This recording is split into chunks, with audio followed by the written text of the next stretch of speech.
भरपूर साथ दें। हम जब यहाँ आए हैं तो सबकी जबान पे यही था, भाई मुफ्ती साहब बहुत काम कर रहे हैं यहाँ पे, और 3,500 अफराद को तैयार करना रिजाकाराना तौर पर कि यहाँ पर जो है जो भी ये रेस्क्यू का काम है ये करें ताकि ये लोग मामूल की जिंदगी बहाल हो, ये बहुत बड़ी खिदमत है। अल्लाह ताला इनकी इस खिदमत को कबूल करे और इसके लिए इनके लिए अल्लाह ताला इस खिदमत को सदक़े जारिया बनाए। जी, और हमने इनके वादा किया है, टूटी फूटी जो हमसे मदद हो सकी हम इनके शाना बशाना खड़े हैं इंशाल्लाह। जो माली ताउन हमसे चाहिए और हमें इन पर पूरा एतमाद है, और जो इनकी हमने खिदमत देखी, और ये इनसे नहीं बल्कि जो महल्ले के इलाके के लोगों से हमने जो इनके पर, जब तीसरा आदमी कोई किसी के बारे में बता रहा होता है तो वो न्यूट्रल होता है, उसका कोई सियासी मफाद नहीं होता, उसके कोई मफाद उसके पेश नजर नहीं होता। तो जब इलाके के लोग किसी के बारे में गवाही दे रहे हों कि ये इन्होंने हमारी बड़ी खिदमत की है तो वो वाकई फिर खिदमत होती है। तो आज हम यहाँ इसलिए आए हैं कि हमें पता चला कि माशाल्लाह कल रात की रिपोर्ट के मुताबिक 1,000 अफराद थे, अब माशाल्लाह 3,500 अफराद तैयार हो चुके, तो हमने कहा हम जरूर आएंगे ताकि हम उन नौजवानों की जो रेस्क्यू का काम कर रहे हैं उनकी हम थोड़ी हौसला अफजाई कर सकें कि हम इस खिदमत में जिस तरह हो सके उंगली कटा के शहीदों में नाम लिखवा के हम बहरहाल आपके साथ हैं। अल्लाह ताला इन नौजवानों की मेहनत को कबूल करे। आपने मुतासर इलाकों का विजिट किया, दौरा किया, वहाँ आपने क्या देखा? आप मुतासर इलाके के जो लोग हैं उनसे क्या इमदाद करेंगे? देखिए, मुतासर इलाकों का अब तक जो हम दौरा कर चुके हैं उसमें हमें एक बेवा नजर आई जिसकी दोनों टांगे टूट चुकी हैं और वो बेवा हुई है, उसके शौहर बह गया। एक नौजवान नजर आए जो दिमागी तवाज़ुन खो चुका है क्योंकि उसके सामने उसका मासूम बच्चा पानी की नजर हो गया। 18 अफराद एक खानदान के जहाँ बहर हुए उसके सामने। तो वो लोग जो बाहर थे, मलेशिया में थे या कमाने के लिए बाहर गए हुए थे, वो बच गए।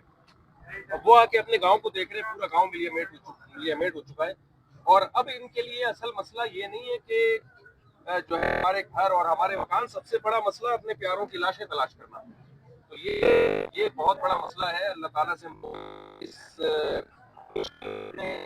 इनका दस्तों चाहे माली एतबार से या रेस्क्यू की टीम का हिस्सा बन के अल्लाह ताला की मेहनत को कबूल करे।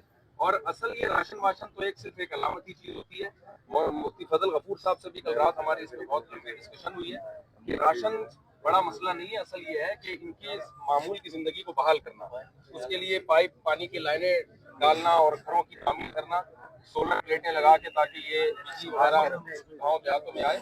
इसके लिए पॉकेट कोशिश करेगा। तारिक मसूद फाउंडेशन जो हमारा फाउंडेशन है, हमने इनसे वादा किया है और इलाके के लोग जो भी है उनसे हमने वादा किया है कि हम ये इलाका पानी की बहाली में और बिजली की बहाली में और घरों की तामीर हम सांस खड़े में और इस काम को हम तक पहुँचा के इंशाअल्लाह करेंगे। आपके चाहने वाले बहुत ज्यादा है, मुहैयर हजरात इसमें भी है। हम मुहैयर हजरात के नाम क्या पैगाम देंगे? या जो इलाका है या जो कारोबारी मराकज़ है ये सब कुछ तबाह हो चुके हैं। देखिए, मुखैर हजरात के लिए एक तो अपनी तिजोरियों के मुंह खोल दें। वो यहाँ मैंने अपने शागिर्दों से मिला जो मालदार लोग हैं, उन्होंने अपने घर के 10-10, 15-15 तोले सोने बेच के लोगों के साथ ताउन किया है।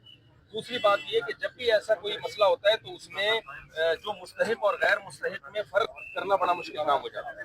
बहुत दफा ऐसा होता है जब बालूशाही बट रही होती है ना, तो जो मुस्तहिक नहीं होते वो पेड़े खाने के लिए आ जाते हैं, तो और जो गमज़दा होते हैं वो अपने प्यारों की लाशें तलाश कर रहे होते हैं।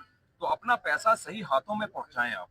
जो भी लोग हैं वो ऐसा ना हो कि जो भी आ रहे हैं चंदा मांगने के लिए पकड़ा दिया उसको आपने। आप तहकीक करें, जो काबिल एतमाद ट्रस्ट हैं उन पर ट्रस्ट करें आप। और अच्छे लोग हैं, बहुत सारे लोग काम कर रहे हैं, बहुत सारे फाउंडेशन, बहुत सारे ट्रस्ट हमें नजर आए हैं, कराची से आए हैं और लाहौर से और केपीके से, यहाँ के मकामी लोग, जिसमें भी आपको एतमाद हो ताउन करें। लेकिन इस तरह पर्सनली जो लोग भीख मांगना शुरू कर दिए लोगों ने और इस तरह आपका पैसा जाया होने का खतरा ज्यादा है। जी जी जी।